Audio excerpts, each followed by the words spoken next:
voulais situer mon travail, qui est un travail de recherche anthropologique et clinique qui est mené à Necker, et j'accompagne des parents qui ont des enfants qui grandissent autrement.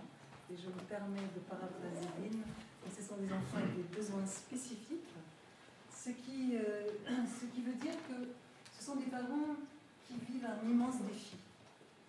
Et une des choses le titre en fait leur rend hommage, parce que une des choses qui me surprend quand la vie frappe aussi durement, c'est qu'il y a une forme d'insoutenable légèreté de l'être.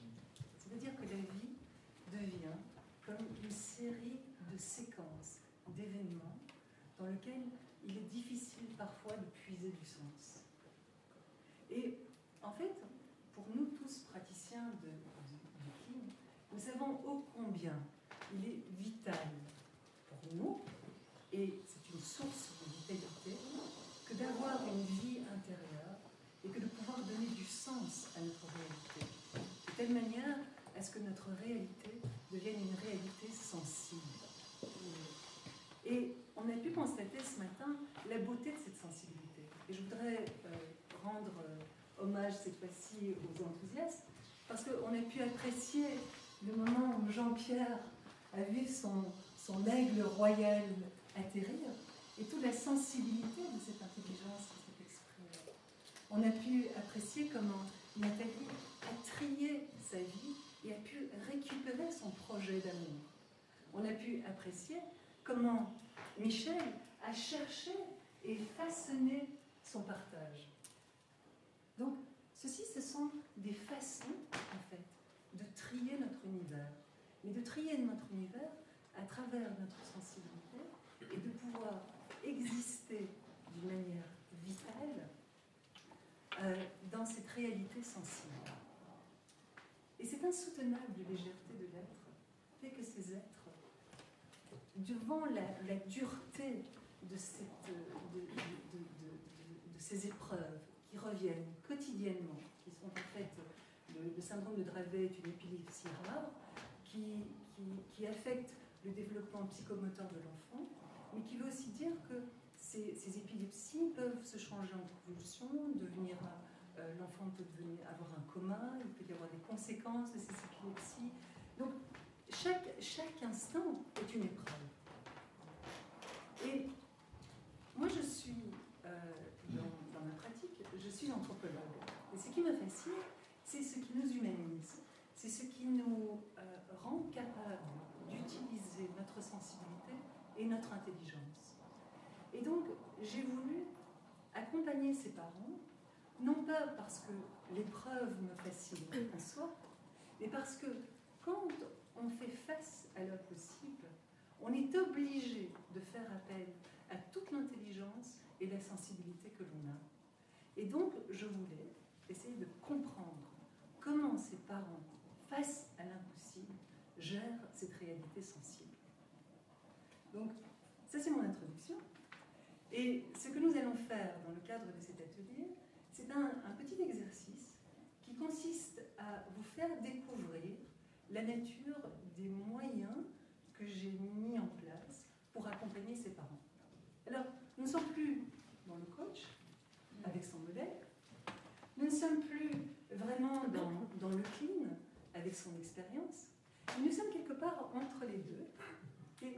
Et l'univers que je voudrais vous présenter, c'est donc l'univers des jeux de tri neurocognitifs, qui sont en fait l'outil que j'utilise, et qui sont des outils qui s'inspirent totalement et complètement du travail de David, qui est donc des catégories que nous avons vues, qui sont le clean language, le clean space et l'émergence cognitive, mais qui s'inspirent aussi du Feldenkrais, de la méthode Montessori, du process work, de la psychologie de Jung, d'échanges que j'ai pu avoir avec toutes les personnes que j'ai pu rencontrer au fil de mon expérience, et aussi de ce que j'ai reçu de mes clients. Parce que quand un client vient me voir dans ma pratique, je me pose toujours une question, et qui qui est peut-être l'essence de ce travail sur les jeux de tri neurocognitifs. Vous allez comprendre par la suite exactement ce que sont ces jeux. C'est que quand un client vient me voir et qu'il vient avec une demande, la question que je me pose, c'est quelle est exactement cette demande? Et là, je diffère un peu du clinique, non pas qu'est-ce que vous aimeriez qu'il se passe, mais je me positionne justement entre ce modèle de ce que je peux apporter et cette expérience, et de dire, dans cette demande, est-ce que la personne veut vivre une expérience ou est-ce qu'elle veut avoir un outil pour comprendre son expérience? Et le clean permet ce jeu-là. C'est-à-dire que quand on pratique le clean, on a la possibilité de vivre des grandes expériences. Et on a pu l'apprécier dans les partages qu'on a entendus ce matin, en ce qui concerne ce que les enthousiastes ont exprimé. Mais on a aussi l'opportunité de pouvoir identifier pour soi des outils qui nous permettent de donner sens à notre expérience et qui vont en fait constituer la structure de cette réalité sensible. Et pour mes parents, je constate que quand la vie vous frappe d'une manière aussi inattendue que d'avoir un enfant qui naît et qui est parfaitement l'idéal, qui correspond à l'idéal que vous souhaitez, et puis au bout de 5-6 mois, la maladie se manifeste et petit à petit transforme l'enfant. Vous n'avez pas les structures pour pouvoir affronter cette expérience. Donc, ici, on n'est pas dans une démarche de dire est-ce que vous avez besoin d'une expérience? Vous avez besoin d'outils pour pouvoir faire de cette expérience une réalité sensible qui vous permet de retrouver votre vitalité et de donner sens à la vie qui vous a été donnée. Et ça, c'est la nature des jeux de tri. Les jeux de tri sont en fait des exercices clean qui ont une structure spécifique, mais implicite, et qui ont pour objectif de permettre aux parents de trier des éléments de leur vie de telle manière à ce qu'ils puissent découvrir qu'ils ont en fait mis en place une mécanique intelligente absolument remarquable pour faire face à un défi tel que celui-ci. Vitalité, c'est la vie, c'est l'appétit de la vie. C'est la capacité de pouvoir vivre une expérience pleinement et de lui donner un sens. La vie est constituée d'un flux et d'une capacité de structurer ce flux. On a dans notre être cette propensité, cette curiosité d'apprendre et de comprendre. Alors, moi je parle du principe que oui. Je pense que c'est ce qui nous humanise. Je pense que nous sommes dotés, et même les enfants avec des besoins spécifiques, qui pourraient être dépourvus de la parole, dépourvus de certains sens, dépourvus de moyens, cherchent aussi du sens. Cherchent aussi à comprendre. Donc il y a un lien entre vitalité et sens, c'est ça? Oui, absolument. Pour moi, la vitalité, c'est la capacité de pouvoir organiser sa vie de telle manière à ce qu'elle soit le reflet de votre sensibilité et du sens que vous lui donnez. Cette recherche est en cours. Les entretiens ont repris depuis le mois de janvier. Et en fait, je pars avec un modèle de développement qui est un modèle que que j'ai développée à travers une expérience de vie, puisque j'ai eu la chance de pouvoir accompagner mon garçon et d'autres enfants et leurs parents dans une école à la maison. Et pour ça, je me suis beaucoup intéressée à la méthode Montessori et j'ai d'ailleurs suivi une formation à cet effet et à la méthode Feldenkrais. Et avant de venir au CLIM, ces deux méthodes, en fait, sont des méthodes qui sont centrées sur l'idée qu'on a une intelligence inhérente qui nous permet de nous organiser. Et que cette intelligence, elle fait partie de notre humanisation. Et qu'à partir du moment où un enfant ou un adulte découvre qu'il est le seul maître de son intelligence et qu'il a les moyens et les capacités d'organiser cette intelligence et de lui donner un sens, il a plus de vitalité et il a plus d'appétit, plus de propensité à vouloir vivre sa vie pleinement. Et en fait, ce principe est un grand principe montessorien, est un grand principe de paix. Maria Montessori partage le même rêve que toi, qui était de créer la paix dans le monde. Parce qu'elle disait, chacun vient ici d'une manière unique. L'univers imprime sur chacun d'entre nous quelque chose d'unique.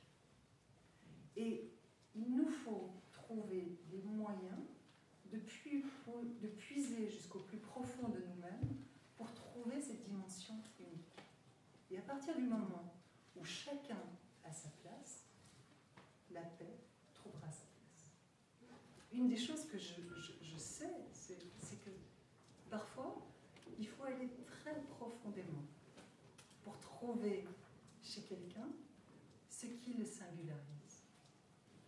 Et pour moi, le CLIM est sans doute une des manières les plus respectueuses et les plus subtiles pour amener la personne au cœur de sa sensibilité et de son intelligence.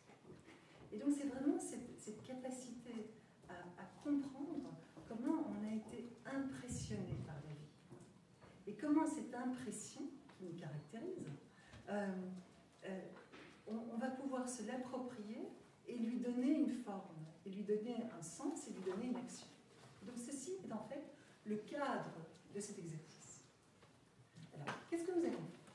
Nous allons faire un exercice qui est un exercice d'absorption et d'agencement. Voilà les deux mots-clés de mon exercice. Absorption et agencement. Je m'intéresse à cette notion de notre capacité à pouvoir vivre une expérience et de notre capacité à pouvoir donner du sens. Eh bien, ce jeu est exactement ça. Donc, quand on absorbe, on est dans le cœur de l'expérience. Et quand on essaie de donner du sens, on trie. Au moment où Jean-Pierre a pu parler de son aigle royal, si vous étiez ici au premier rang, vous auriez peut-être pu apprécier, et moi j'étais touchée, par ce moment de sensibilité. Parce que tout à coup, Jean-Pierre était ému. Il nous a, dans sa vulnérabilité, exprimé sa sensibilité. Il était quelque peu à nu. Et c'est un privilège que de pouvoir voir quand l'individu absorbe, reçoit. Et pour moi, ça, ce sont vraiment les deux grands éléments de la dimension clinique. Nous absorbons et nous trions. Et il est important de se donner le temps d'absorber. Et j'ai beaucoup de clients qui ont du mal à absorber l'expérience. Parce qu'ils ont des grands principes et qu'il est très difficile pour eux d'être simplement à nu dans l'expérience. Et j'ai des clients qui ont du mal à trier parce que l'expérience les balaye, les fouette, les jette et que prendre un peu de perspective, c'est difficile. Alors, comment est-ce que nous allons absorber et trier?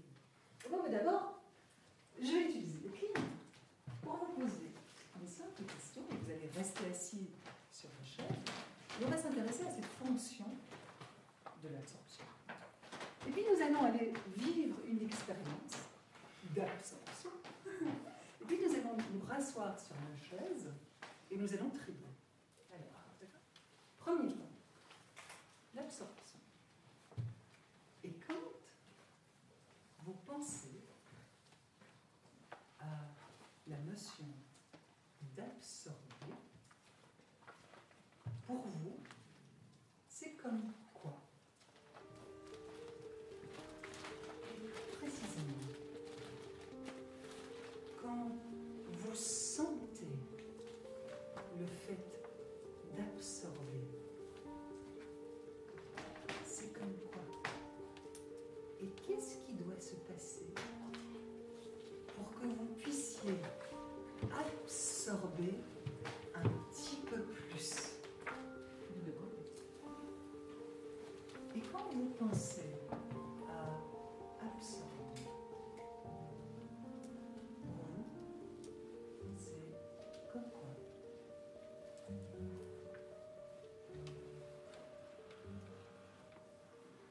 Quand vous vous posez toutes ces questions, est-ce que absorber veut dire quelque chose de plus précis pour vous?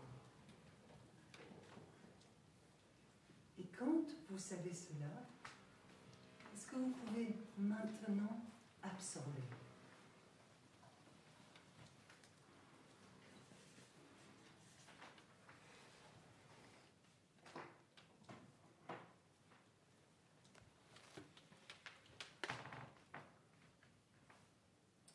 Vous êtes tous là? Vous avez tous pu mettre votre patine, votre impression sur la notion d'absorber. Maintenant, je voudrais que nous rentrions dans la deuxième phase de mon exercice, et qui consiste, cette fois-ci, c'est un exercice de groupe. Et la première chose que je vais vous demander de faire, avant de vous expliquer la suite, c'est de prendre un instant pour absorber votre prénom. Quelle est la première qualité que vous savez de vous?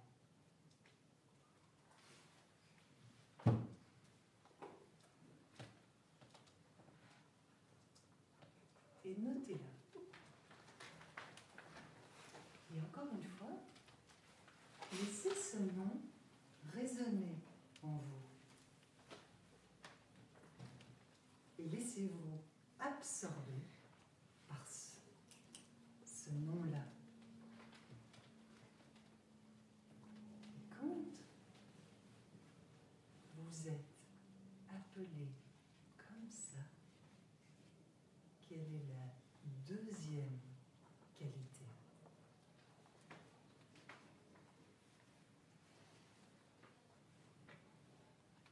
Et finalement, et peut-être un peu plus intensément, laissez-vous appeler.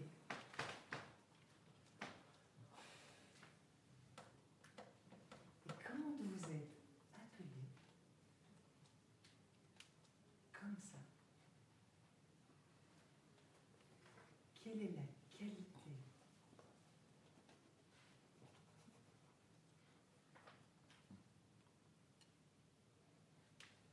Et notez-la.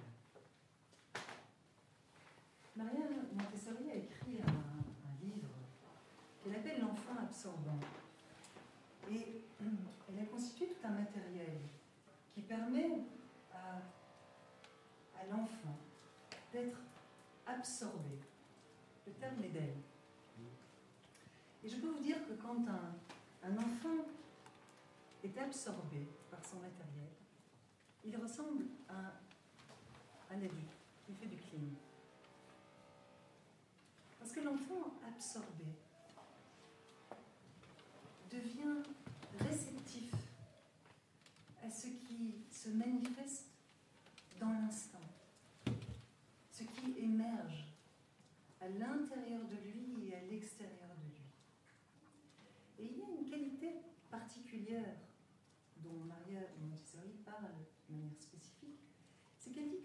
l'enfant absorbant est non seulement intéressé par le manifeste, mais surtout par le détail du manifeste.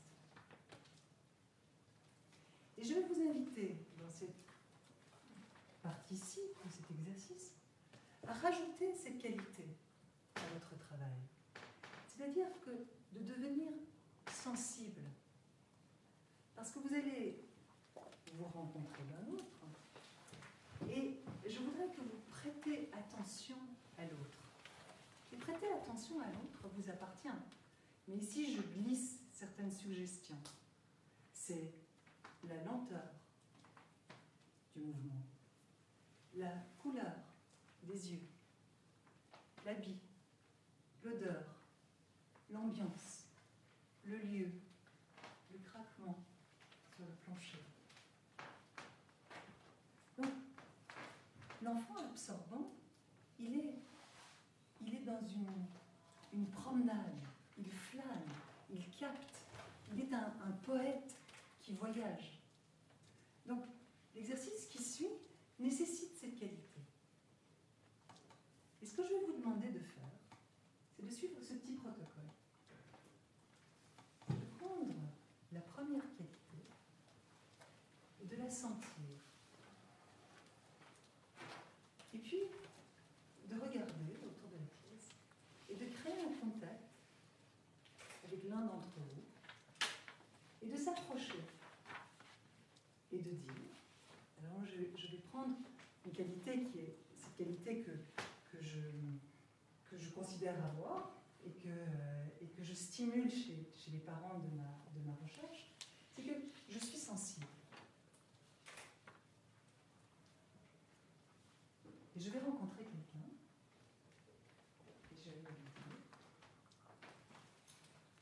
je suis sensible. Je te donne ma sensibilité. Maintenant, tu es sensible. Et toi, tu me réponds, maintenant, je suis délicieuse. Sensible. Aussi. Je suis sensible. Ok, maintenant, je suis sensible. Là, c'est intéressant parce que Myriam a immédiatement utilisé une technique de tri.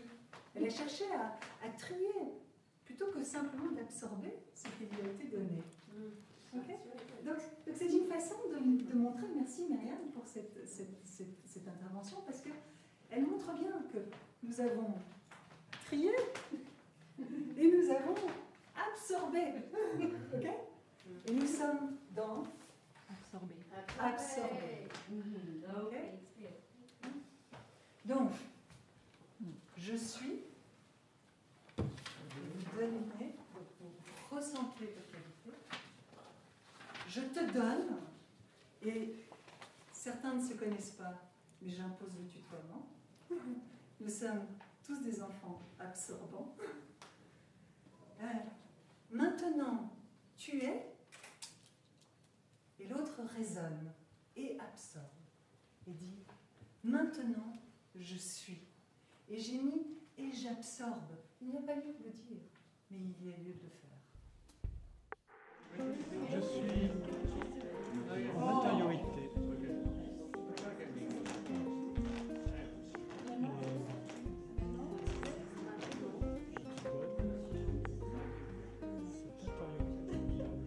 I am, and now I am strong. It's the mirror neuron.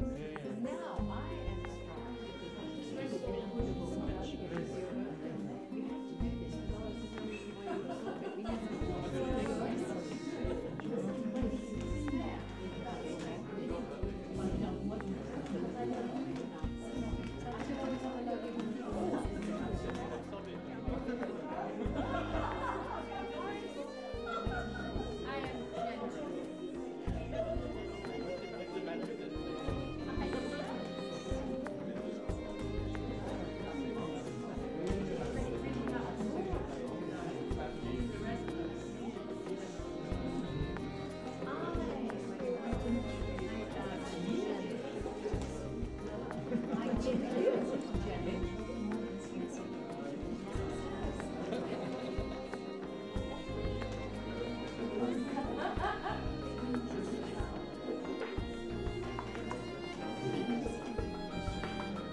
prenez conscience de tout ce que vous avez reçu comme qualité et juxtaposez-les aux qualités que vous vous étiez données quand nous avions commencé l'exercice avec absorber. Et regardez votre liste. Vous avez la liste que l'on avait faite dans le premier exercice. Et la liste que vous avez faite quand on avait le deuxième exercice. Et maintenant, vous avez toutes ces qualités-là. Et maintenant, nous allons trier. Donc, regardez votre liste. Et trier, ça veut dire agencer. Alors, j'ai utilisé le mot en français qui ne correspond pas à agency, ou peut-être voilà, le traducteur, enfin bon. Ce que moi j'entends par agencement, en fait, qu'est-ce qu'on entend dans agencement? On entend l'agent. Il y a la notion d'une action qui vise à mettre de l'ordre. Et donc, de trier, c'est d'agencer. C'est-à-dire que c'est vous le maître de votre agencement. Et dans le tri, on peut proposer différentes formes d'agencement. Et ceux-ci sont, on va dire, neutres dans une certaine mesure. Parce que la notion de l'agencement, la notion du tri, dans son sens, est assez triviale. Je pourrais dire, choisissez, agencez des mots qui commencent par la première lettre, qui commencent par les mêmes lettres. Agencez les qualités que vous avez reçues par ceux qui avaient des lunettes. Agencez les mots, les qualités que vous avez reçues, par celles qui vous ont le plus impressionné. Alors, je vais prendre quelque chose qui est plus large, parce que le clean, en fait, joue avec les ambiguïtés des mots.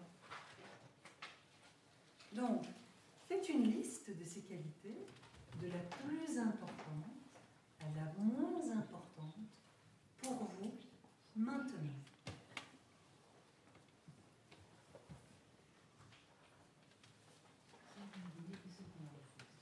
De celles que vous avez données et de celles que vous avez reçues. Donc, si... Alors, je ne sais pas, on est peut-être allé au-delà de l'exercice, mais l'idée, c'était que vous donniez 3 qualités, qui sont les vôtres aussi, et que vous avez reçu 3 qualités. Et donc, vous en avez 6. Et maintenant, regardez votre liste. Et dites-vous, là, maintenant, de ces 6 qualités, quelle est la plus importante pour moi?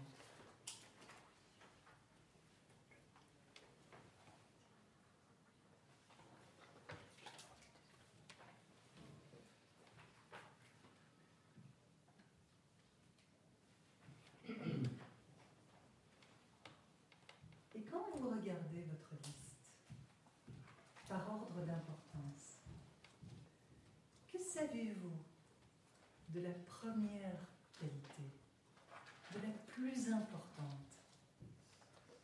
Et quand vous regardez la dernière qualité, que savez-vous de la moins importante? Et est-ce qu'il y a une relation entre la qualité la plus importante et la qualité la moins importante?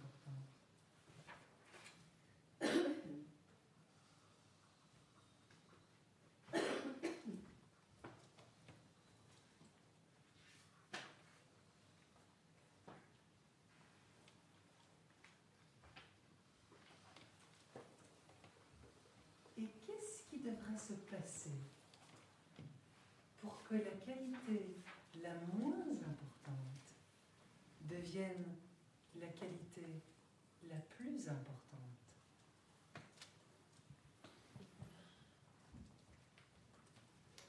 Et qu'est-ce qui devrait se passer en vous pour que la qualité la plus importante devienne la moins importante?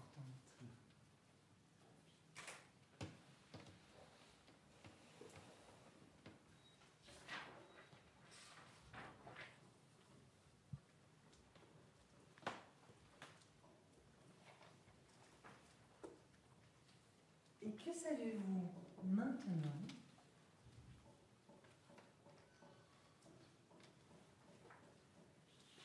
de tout cela?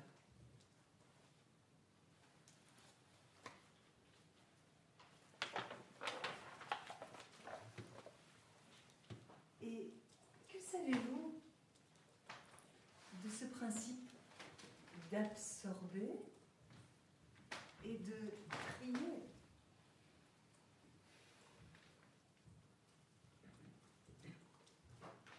Et que savez-vous lorsque je dis, quand un client vient me voir, je veux essayer de sentir s'il veut plutôt absorber une expérience ou trier une expérience? Very nice.